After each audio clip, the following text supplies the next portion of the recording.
Hi friends, welcome to SANTRA TECHSPOT. In this video, we will see college level coding and job level coding what different இருக்குது அப்படிங்கற பத்தி தான் தெளிவா பார்க்க போறோம். அதுக்கு முன்னாடி நீங்க இன்னும் நம்ம சேனலை subscribe பண்ணலனா இப்பவே subscribe பண்ணி பக்கத்துல இருக்கிற bell icon-ஐயும் click பண்ணிடுங்க. அப்படினா தான் நம்ம போற ஒவ்வொரு வீடியோ notification உங்களுக்கு வந்துட்டே இருக்கும். சோ நான் வந்து இந்த particular topic நான் வந்து உங்களுக்கு வந்து ஒரு 5 points நான் வந்து உங்களுக்கு explain பண்ணலாம் அப்படினு யோசிச்சிருக்கேன். சோ first என்ன அப்படி சொல்லி பாத்தீங்க அப்படினா இந்த difference நான் வந்து ஒரு programmatic termல இல்ல அப்படினா ஒரு technical termல நான் வந்து சொல்லணும் அப்படினா both are கிட்டத்தட்ட கொஞ்சம் சேம் அப்படி நான் வந்து சொல்றேன் ஓகேவா பட் அதுக்காக அப்போ இங்க காலேஜ்ல பண்றதும் வர்க் அப்படினு போனதுக்கு அப்புறம் ரெண்டு கோடிங்குமே சேம் தானா அப்படினு கேட்றாதீங்க சோ ஏன் சேம் அப்படினு சொல்றேன் சோ இப்போ நீங்க வந்துட்டு காலேஜ்ல வந்துட்டு ஒரு தியரி படிக்கிறீங்க சோ ஒரு எக்ஸாம்பிளுக்கு ஜாவா புரோகிராமிங் அப்படிங்கறத படிக்கிறீங்கன்னா ஜாவா புரோகிராமிங்கோட தியரி படிக்கிறீங்க அதுல இருக்க ஒவ்வொரு கான்செப்ட்ஸ் அதோட ஃபண்டமெண்டல் கான்செப்ட்ஸ் நீங்க படிக்கிறீங்க சோ இஃப் ஸ்டேட்மென்ட்னா என்னது எப்படி வர்க் ஆகும் ஃபார் லூப்னா என்னது எப்படி வர்க் ஆகும் கிளாஸ்னா என்னது எப்படி நம்ம வந்து யூஸ் பண்ணுவோம் சோ அது எப்படி வர்க் ஆகும் அப்படிங்கறத நீங்க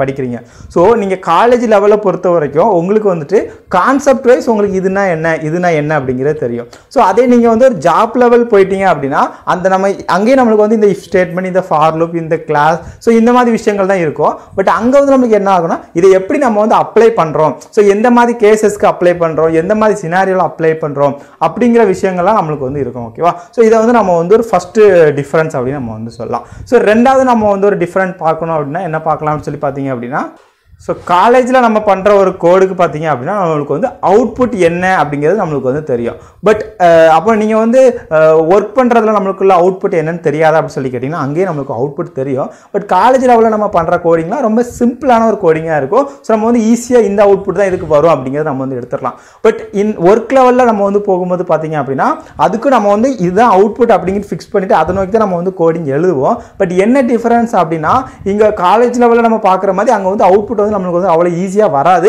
அவ்வளவு ஈஸியாவும் இருக்காது ஏனா ஒரு கஸ்டமர் வந்து ரெக்யர்மென்ட் கொடுக்கறாங்க அங்க வந்து ஃபுல்லா ரெக்யர்மென்ட் அப்படிங்கிறது இருக்கும் சோ ரெக்யர்மென்ட் கொடுக்கறாங்க அப்படினா அந்த ரெக்யர்மென்ட் பேஸ் பண்ணி அதை எப்படி டிசைன் பண்ணலாம் அதுக்கு எப்படி இம்ப்ளிமெண்டேஷன் இருக்கணும் சோ அதோட டெஸ்ட் கேसेस இருக்கும் என்னென்ன ஃபங்க்ஷனாலிட்டி யூஸ் பண்ணனும் அதுக்கு என்னென்ன பேக்கேजेस சோ அப்படிங்கற எல்லா விஷயங்களையும் நம்ம வந்து கண்டிப்பா தெரிஞ்சா மட்டும் தான் நம்மளால வந்துட்டு ஒரு ஜாப் லெவல் கோடிங்கா வந்து நம்மளால பண்ண முடியும் பட் காலேஜ் லெவல்ல நமக்கு வந்து லேப் போனா அப்படினா நமக்கு லேப் மேனுவல் கொடுத்துருவாங்க அதுல என்னென்ன ப்ரோகிராம்ஸ் அப்படிங்கிறது எல்லாமே இருக்கும் சோ அதை யூஸ் பண்ணி நம்ம வந்து ஈஸியா நம்ம வந்து ப்ரோகிராம் டைப் பண்ணிடுவோம் பட் ஒரு ஆபீஸ் லெவல் அப்படி நம்ம சொல்ல போகும்போது அவங்க ஜஸ்ட் நமக்கு ஒரு ரெக்யர்மென்ட் மட்டும் தான் கொடுப்பாங்க இதுதான் என்னோட ரெக்யர்மென்ட் இதுதான் எனக்கோட தேவை அதுக்கு நீ வந்து எனக்கு ஒரு கோடிங் பண்ணி ஒரு சாஃப்ட்வேர் ரெடி பண்ணி சொல்லுவாங்க சோ அதுக்கு ஏத்தாப்புல நம்ம வந்து அந்த பிளான் எல்லாத்தையும் பண்ணி நம்ம வந்து சாஃப்ட்வேர் ரெடி பண்ற மாதிரி இருக்கும் இது வந்து செகண்ட் திங் சோ மூணாவது நம்ம வந்து ஒரு எக்ஸாம்பிள் நான் வந்து இதுக்கு வந்து ஒரு சிம்பிள் ஒரு பெஸ்ட் ரியல் டைம் எக்ஸாம்பிள்னு சொல்லலாம் அப்படின்னு நினைக்கிறேன் நீங்க வந்து ஒரு காலேஜ் லெவல் கோடிங் அப்படிங்கிறது ஒரு ஆளே இல்லாத ஒரு கிரவுண்ட்ல டிரைவிங்கே தெரியாம நீங்க வந்து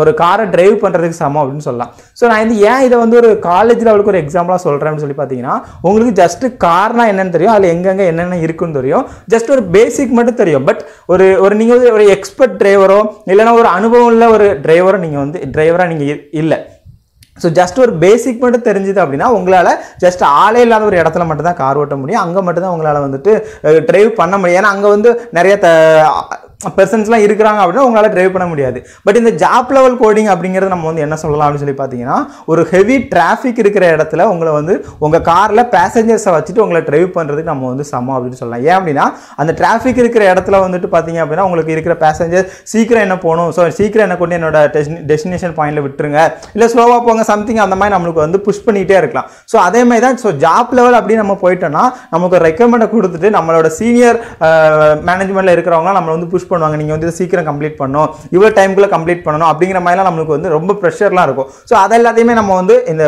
ஜாப் லெவல் கோடிங் அப்படிங்கிறத நம்ம வந்து ஹேண்டில் பண்ற மாதிரி இருக்கும் ஸோ இது வந்து third point so fourth point என்ன அப்படின்னு சொல்லி பார்த்தீங்கன்னா இது ஒரு ஒர்க் லெவல் அப்படி நம்ம போயிட்டோம்னா கோடிங் வந்து நம்ம மட்டும் பண்ண மாட்டோம் ஒரு ப்ராஜெக்ட் அப்படின்னு இருக்குன்னா அந்த ப்ராஜெக்ட்டுக்கு நீங்க மட்டும் கோட் பண்ண மாட்டீங்க ஸோ ஒரு செட் ஆஃப் பீப்புள்ஸ் ஒரு டீமா சேர்ந்து தான் கோட் பண்ணுவாங்க ஸோ நீங்க வந்து ஒரு பார்ட் பண்ணிருப்பீங்க அதுக்கு மேல இன்னொருத்தங்க இன்னொரு பார்ட் பண்ற மாதிரி இருக்கும் ஸோ இந்த மாதிரி தான் உங்களுக்கு வந்து ஆஃபீஸ் லெவல் கோடிங் இருக்கும் அப்போ நம்ம எழுத போற கோடிங் பாத்தீங்க அப்படின்னா ரொம்ப சிம்பிளா இருக்கணும் அதே மாதிரி மற்றவங்க பார்க்கும்போது அவங்களுக்கு ஈஸியா புரிஞ்சுக்கிற மாதிரி இருக்கணும் அதே மாதிரி அந்த கோடிங் ஸ்டாண்டர்ட் எல்லாத்தையும் நம்ம வந்து மெயின்டைன் பண்ணிருக்கணும் ஸோ இந்த மாதிரி விஷயங்கள் எல்லாத்தையுமே நம்ம வந்து நம்மளுடைய கோடிங் நம்ம பண்ணுறதுல நம்ம வந்து கண்டிப்பாக ஃபாலோ பண்ணிருக்கணும். பட் இதே ஒரு காலேஜ் லெவலில் நம்ம பண்ணும்போது நம்ம ஆல்ரெடி நம்மளுக்கு ஒரு எக்ஸசைஸ் கொடுத்துருவாங்க, அதுதான் டைப் பண்ண போகிறோம். அது நம்ம தனியாக தான் பண்ண போகிறோம். ஸோ அதனால் எந்த ப்ராப்ளம் இல்லை.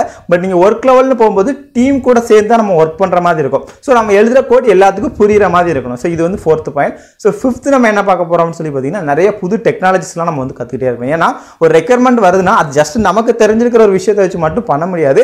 நிறைய புது விஷயங்களே நம்ம ஏன்னா இன்னைக்கு வந்து பார்த்தீங்க அப்படின்னா ஒவ்வொரு நாளுக்கு ஒரு டெக்னாலஜிஸ், ஒவ்வொரு நாளுக்கு ஒரு புது புது ஃபியூச்சர்ஸ் வந்து ரிலீஸ் ஆகிற மாதிரி இன்னைக்கு வந்து போயிட்டு இருக்குது. ஸோ கஸ்டமர்ஸும் வந்து நம்மகிட்ட வந்து அதுக்கேற்றாப்புல தான் நம்மளுக்கு வந்து ரெக்யர்மெண்ட் கொடுப்பாங்க. ஸோ நம்ம அவங்களோட ரெக்யர்மெண்ட்டை ஃபுல்ஃபில் பண்ணணும் அப்படின்னா அன்னன்னைக்கு உள்ள டெக்னாலஜிஸ்லாம் நம்ம லேர்ன் பண்ணுற மாதிரி இருக்கும். ஸோ அவங்க கொடுக்குற ரெக்யர்மெண்ட்டுக்கு எந்த டெக்னாலஜி யூஸ் பண்ண அடாப்ட் ஆகும் அப்படிங்கிறது எல்லாத்தையும் நம்ம வந்து யோசிக்கிற மாதிரி இருக்கும். ஸோ இது போக நான் வந்து பொதுவாக இன்னொரு விஷயம் சொல்லணும் அப்படின்னா ஜஸ்ட் நம்ம படிக்கிற இந்த C program, Java program, Python program இல்லைனா சி ஷார்ப் நம்ம படிக்கிற ஜஸ்ட் இந்த ப்ரோக்ராமிங்கை வச்சு மட்டும் நம்ம ஒரு டெவலப்மெண்ட்டை பண்ண முடியாது. ஸோ இது போக இன்னும் நிறைய ஃப்ரேம் ஒர்க்ஸ் இருக்குது, நிறைய கியூயிங் சாஃப்ட்வேர்ஸ் இருக்குது. லைக் நீங்கள் RabbitMQ, ஸோ அந்த மாதிரி நம்மளுக்கு சாஃப்ட்வேர்ஸ்லாம் இருக்குது. இதெல்லாம் நம்ம வந்து ஒர்க் அப்படின்னு சொல்லி போயிட்டோம்னா நம்மளுக்கு வந்து தெரிஞ்சுக்கணும். ஏன் அப்படின்னா நம்ம பண்ணுற எல்லா ஜாப்லையுமே வந்துட்டு கியூயிங் மெக்கானிசம் அப்படிங்கிறது இருக்கும். அதாவது நம்ம ஒரு மெசேஜை எப்படி பாஸ் பண்ணுறோம், ஸோ இந்த மாதிரி நிறைய விஷயங்கள் வந்து இருக்குது. ஸோ அது எல்லாத்தையும் நம்ம வந்து ஒரே வீடியோவில் சொல்ல முடியாது. ஸோ அது எல்லாத்தையுமே நம்ம வந்து ஒவ்வொரு செப்பரேட் வீடியோ நம்ம சேனலில் வந்து கண்டிப்பாக அப்லோட் பண்ணுவோம். ஸோ இந்த வீடியோவில் ஜஸ்ட் வந்து ஒரு 5 பாயிண்ட்ஸ் மட்டும் நான் உங்களுக்கு சொல்லியிருக்கேன். மெயினாக என்ன டிஃபரன்ஸ்லாம் காலேஜ் லெவலுக்கும் ஒர்க் லெவலுக்கும் இருக்குன்னு சொல்லிட்டு. ஸோ நான் ஃபைனலாக உங்களுக்கு என்ன சொல்லணும் அப்படின்னு ஆசைப்பட்றேன்னா, நீங்கள் ஒரு காலேஜ் படிக்கிற டைமில் வந்துட்டு ஒரு ஆஃபீஸ் லெவல் கோடிங் எப்படி இருக்கும், அப்படி இருக்குமா, இப்படி இருக்குமா, கஷ்டமாக இருக்கும் அப்படிலாம் ரொம்ப யோசிக்காதீங்க. ஜஸ்ட் உங்களுக்கு அந்த டைமில் உங்களுக்கு என்ன முடியுமோ அதை மட்டும் தெளிவாக பண்ணுங்கள். அதை விட்டுட்டு அடுத்த லெவலுக்கு நீங்கள் வந்து யோசிக்காதீங்க. ஸோ அந்த காலேஜ் டைம் அப்படிங்கிறப்போ காலேஜ் டைமில் உள்ளதை நீங்கள் வந்து கரெக்டாக இது பண்ணிங்கன்னா நீங்கள் ஒர்க் அப்படிங்கிறது அங்கே உள்ளே போனதுக்கப்புறம் உங்களுக்கு எல்லாமே ஆட்டோமேட்டிக்காக சொல்லி தந்துருவாங்க. நீங்கள் ஆட்டோமேட்டிக்காக எல்லாத்தையுமே வந்து கற்றுக்கலாம். உங்களுக்கு ரொம்பவே யூஸ்ஃபுல்லாக இருக்கும். ஸோ இந்த வீடியோ உங்களுக்கு யூஸ்ஃபுல்லாக இருந்திருக்கும்னு நினைக்கிறேன். இந்த வீடியோ பிடிச்சிருந்தா இந்த வீடியோக்கு ஒரு லைக் கொடுங்க. இந்த வீடியோ பற்றின கமெண்ட்ஸை மறக்காம கமெண்ட் செக்ஷன் சொல்லுங்கள். நீங்கள் இன்னும் நம்ம சேனல் சப்ஸ்கிரைப் பண்ணலாம், இப்போவே சப்ஸ்கிரைப் பண்ணி பக்கத்தில் இருக்க பெல் ஐக்கானையும் கிளிக் பண்ணிடுங்க. தேங்க்யூ ஃபார் வாட்சிங். பாய்.